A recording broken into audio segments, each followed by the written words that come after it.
My name is Emily Slaven, and I'm a member of the Indiana Arthritis Foundation Board of Directors. I had a chance last week to talk about the importance of keeping our joints moving. And this week I'm going to talk about some strengthening exercises, some simple strength exercises for the legs. I have a chance today to be outside, whereas last week it was a little grey and dreary. Today is lovely evening. Hopefully you can hear me over the birds. They're pretty noisy in the background. I am a physical therapist. I have been for 24 years, and I really enjoy working with a variety of my patients who have different forms of arthritis and educating them in exercises and simple things that they can do to allow functional day-to-day activities become doable for them. So as I said, I'm going to start off today talking a little bit about some simple strength exercises we can do for our legs. Let me move my chair here. So simply what you need at home can be a chair and your own body weight. At a time when we can't go to the gym or go to the swimming pool and exercise like we would, there's lots of ways using your own body weight to make a good workout regime. So one of my favorite exercises is actually one called sit to stand, as the name would suggest. So I'm going to come to the edge of the chair.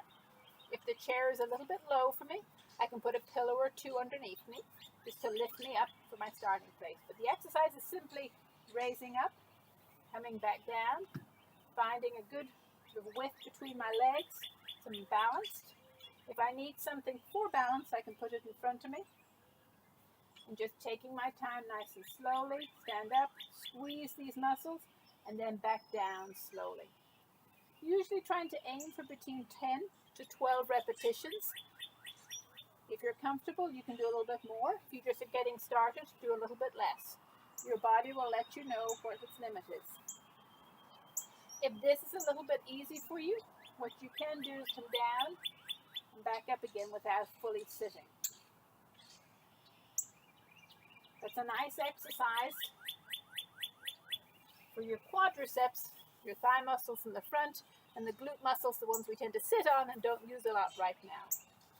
It's important also to work on the side hip muscles, what we call our gluteus medius and our gluteus minimus. If I turn my chair around, I'll show you a few options for those.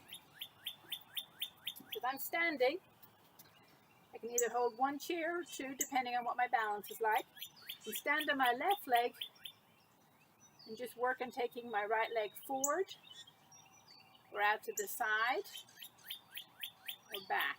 My focus is on staying nice and tall throughout the movement.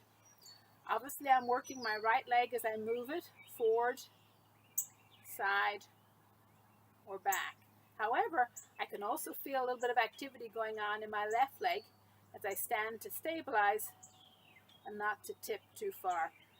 And I can reverse sides and simply just do the same on my other leg. So again, just some forward movements, some side, and some back. Kind of working all those different hip muscles. Kind of nice and controlled, nice and steady. Back. So again, I'm going to feel on the leg that I'm moving, but I should also feel a little bit on the leg that I'm standing upon. Other exercises you can do while standing. Think about coming up onto your toes. So lifting the weight off your heels, nice and controlled. Pausing, back down again. Again, looking for a number that challenges you without any pain to the joint. That's really important. And your limit is your limit, and you're the best one to decide that. If you want a little bit more of a challenge, you can go to one leg.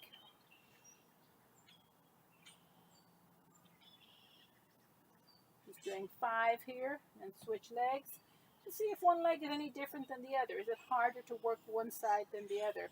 Again, I can lean down a little bit or lean forward with my torso to make this a little bit easier if getting my heel off the ground is challenging. I can also stand and lift my toes up, and that engages the muscles on the front of my tibia bones, or shin bones as we often call them. That's an important muscle for picking up our foot when we're walking. So just again, a quick recap. We had the sit to stand, we had the leg movement to the side, and then we had the heel raises and the toe raises. If some of these exercises aren't possible to do for you in standing, we have lots of exercises that can be done in sitting. So I can sit in the chair And in this position, comfortable, work on kicking out a leg. Again, using that quadricep muscle. Nice and controlled. It's surprising how much resistance we can actually get from our own limbs. You don't always need to strap on cuff weights or hook yourself up to a machine. It can be quite a workout when you're just using your own weight of your limb. Another thing you can do here as you're sitting is you can try and sit away from the back of the chair. So if I turn my chair sideways, you'll see that I'm using my trunk muscles to keep that posture, to not sit back too far into the chair. I'm going to sit up nice and tall. In this position, I can also work on squeezing and activating my glute muscles. So those muscles that tend to get switched off and get a little dormant on us, it is important that we activate them. So just simply tighten the glute muscles, hold, and release. Nice, easy exercise to do no matter where you are. Last thing to think about here, you can come up onto your toes. Again, raising your heels, engaging the calf muscles, asking them to do a little bit of pumping. That will get the blood coming back up towards your heart.